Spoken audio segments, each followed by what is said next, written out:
Haleluya, haleluya, haleluya, shalom. Selamat malam Bapak Ibu, Saudara-saudari saya kasih dalam Tuhan. Senang kembali saya bisa menyapa di media sosial ini. Saya bersyukur Bapak Ibu, Saudara-saudari sekalian pada hari ini diberikan kesehatan, diberkati Tuhan, jasmani dan rohani. Dan kita boleh bersama-sama akan kebenaran mendengarkan kebenaran firman Tuhan. Pertama-tama Bapak Ibu, Saudara-saudari saya kasih dalam Tuhan, saya mengucapkan selamat buat anak-anak, buat adik-adik kami yang saat ini masuk di dalam tahun ujian, tahun ajaran yang baru. Semua sudah naik kelas, semua memulai sesuatu yang baru.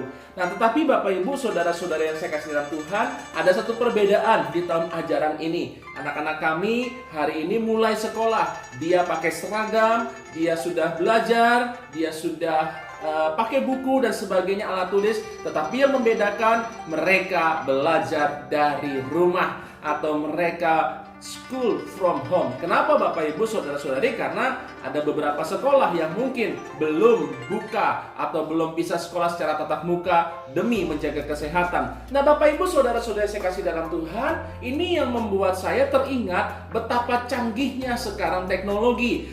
Anak-anak saya, anak-anak kami, anak-anak kita semua terbantu dengan kecanggihan teknologi, terbantu dengan kecanggihan handphone-handphone yang mengalami kemajuan yang luar biasa. Saya teringat pada beberapa tahun yang lalu, pada waktu saya masih kecil, saya punya handphone pertama kali, yaitu handphone Nokia, Bapak Ibu Saudara-saudari. Nah, handphone Nokia ini merupakan handphone yang paling canggih. Handphone Nokia ini handphone yang dulunya adalah handphone sejuta umat, kata orang. Kenapa? Karena banyak orang yang sudah memiliki handphone Nokia. Dan handphone Nokia ini merupakan handphone yang paling hebat di zamannya. Tetapi Bapak Ibu Saudara-saudari saya kasih dalam Tuhan, belajar dari perkembangan waktu yang begitu cepat, ternyata handphone Nokia ini tidak bertahan lama. Mereka merasa mapan, mereka merasa mampu, mereka merasa leading dalam bidang telekomunikasi atau handphone seluler ini. Mereka lupa akhirnya ada beberapa pesaing yang muncul. Samsung, ya saudara Bapak Ibu, ini hanya kotaknya saja Bapak Ibu saudara. Ada iPhone yang bermunculan, akhirnya Nokia pun sekarang mulai ditinggalkan. Nah, ada beberapa pelajaran yang bisa kita ambil dari cerita Nokia ini Bapak Ibu. Ternyata Bapak Ibu Saudara-saudari yang saya kasih dalam Tuhan, dunia itu berubah dengan begitu cepat. Teknologi begitu maju. Kita juga harus bisa mengikutinya dengan cepat. Bapak Ibu, jangan sampai kita ketinggalan zaman. Nokia memulai segala sesuatu. Nokia memulai dengan hebat bisnis dalam telekomunikasi, dalam bidang handphone ini. Tetapi untuk mempertahankan segala sesuatu itu tidak mudah. Nokia mempertahankan ini tidak mudah. Memulai segala sesuatu itu adalah mudah. Hidup kita juga seperti itu. Memulai segala sesuatu mudah. Memulai rumah tangga mudah. Memulai pekerjaan mudah. Memulai usaha itu mudah. Tetapi mempertahankan sampai garis akhir, termasuk keselamatan yang Tuhan berikan, itu tidaklah mudah. Lalu yang kedua saya ambil belajar dari Nokia ini adalah Nokia ini lambat bergerak, lambat berinovasi. Bapak Ibu Saudara-saudari yang saya kasih dalam Tuhan, hati-hati juga. Kenapa? Saudara juga harus bisa mengikuti perkembangan yang ada, tetapi sesuai dengan kebenaran firman Tuhan. Jangan sampai kita lambat bergerak. Lalu yang ketiga adalah jangan sampai kita cepat puas diri. Jangan sampai kita sudah berhasil dalam bidang sesuatu, akhirnya kita lupa bahwa dunia terus begitu dengan cepat, berputar dengan cepat. Jangan cepat puas diri Bapak Ibu. Saya teringat dalam firman Tuhan dalam 1 Korintus pasal 10 ayat yang ke-12. 1 Korintus pasal 10 ayat 12 katakan begini. Sebab itu siapa yang menyangka bahwa ia teguh berdiri, hati-hatilah supaya ia jangan jatuh.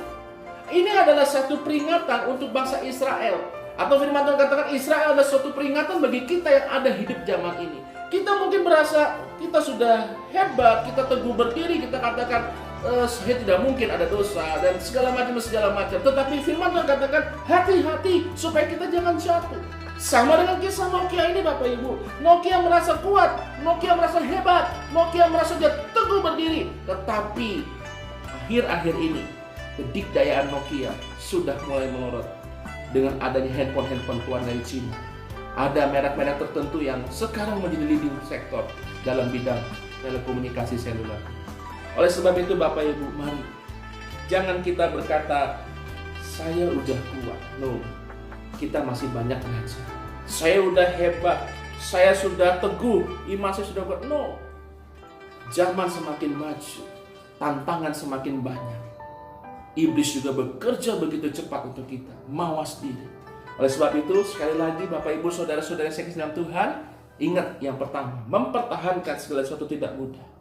Memulai segala sesuatu itu mudah, tapi mempertahankan sampai garis akhir itu tidak mudah.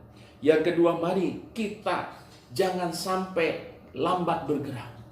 Hidup ini adalah kompetisi. Rasul Paulus katakan hidup adalah suatu pertandingan. Ayo kita bergerak terus. Jangan sampai kita malas dan lambat bergerak.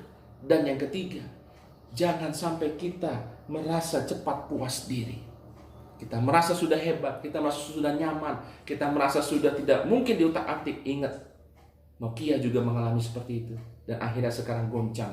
Dan semua menjadi, mungkin nggak tahu urutan keberapa Nokia sekarang.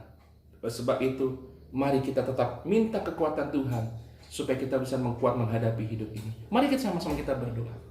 Bapa di surga, terima kasih kalau pada hari ini kami mengucap syukur sepanjang aktivitas kami diberikan kesehatan, kekuatan, kami boleh diberkati, kami boleh ada sebagaimana kami ada semua adalah karena kasih karunia Tuhan. Secara khusus kami juga bersyukur anak-anak kami, adik-adik kami boleh kembali masuk dalam sekolah, baik juga sekolah yang tatap muka secara langsung maupun sekolah yang via online Tuhan. Apapun bentuknya Tuhan, kami berdoa biarlah anak-anak kami juga diberikan kesehatan. Anak-anak kami diberikan perlindungan supaya dalam masa-masa sekolah ini anak-anak kami diberikan hikmat, marifat, dan kepandaian. Bapa, ajar kami untuk kami tetap mawas diri. Kami tidak mau menjadi sombong. Kami tahu Tuhan mempertahankan segala sesuatu tidaklah mudah. Kami terus berharap dan berserah kepada Tuhan. Kami mau terus bergerak mengikuti perkembangan yang ada sesuai dengan koridor firman Tuhan. Dan kami tahu kami tidak mau cepat puas diri. Kami harus banyak belajar lagi. Karena belajar itu ada sebuah proses panjang sampai kami nanti pulang ke rumah Bapa di surga. Kuatkan kami Tuhan, dan sebentar kami akan istirahat. Berkati kami sepanjang istirahat supaya kami besok bangun dengan tubuh yang kuat. Kekuatan daripada Tuhan menyertai kami. Terima kasih Tuhan, memberkati kami semua. Di dalam nama Tuhan Yesus kami berdoa, kami mengucap syukur. Haleluya. Amin. Bapak Ibu Saudara-saudara saya kasih dalam Tuhan, ingat satu hal.